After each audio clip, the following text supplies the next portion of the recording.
Hey, I'm Emmett Welch with my Rans 2009 Rans S7S with the Roberts bush gear here in Idaho. So a little bit about the Roberts bush gear, at least my experiences with it. I've had it on for about 8 months now. I was one of the first guys to run it, and I think it's really kind of transformed the S7. I can't say how happy I am with its performance. It's 3 inches taller now, a wider track. Any of that divergent track on the tire is gone from the spring gear. Track straight ahead. It's really sure-footed now, a lot easier to control on the ground, better prop clearance. The installation was amazingly straightforward. Because John designed it to retrofit to the S7, you just got a single fitting that fits up into your stock gear socket. So the spring gear comes out, in goes that fitting. That allows you to then actually bolt the gear up and it self-aligns, and then that allows you to install a rear fitting. That's the only actual thing that has to be welded on. And if you do that when you're still building the plane, it's probably a 1-hour install for the gear, and then you do everything else, fabric cover the plane, and then final install on the gear. Been very, very happy with the gear. Won't ever have the spring gear again. I think this just makes it such a more capable backcountry plane, or even just a better handling airplane in general.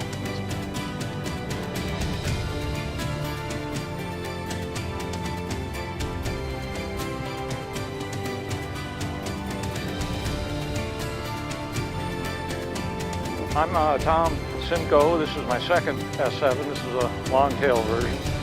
My first one was a short tail. I've got coming up on 3,000 hours now in S7s. I started off with 600s, and with the stock gear, quickly realized I needed to upgrade the stock gear. Then I went to 800s on the upgraded stock gear, and then I went to 26-inch bush wheels on the stock gear, and now I ended up with John Roberts gear with 29-inch tires. And it's perfect.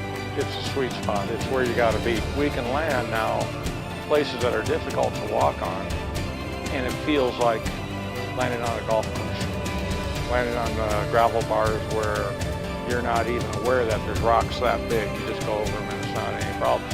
Much easier on the airframe. That's the main advantage of the new gear and these big tires.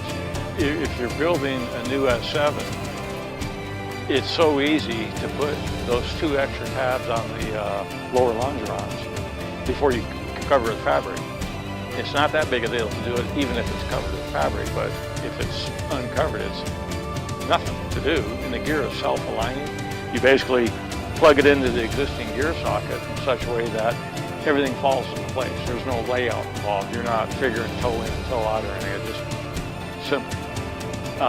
Even if you never got the gear, the tabs wouldn't hurt anything, you know. So anybody building one, go out and definitely do it. Because here's the thing, you can put big tires on an S7 and it's better, but it ain't as good as big tires and the Roberts gear. Now you got something, you know. Now it's super cut tires.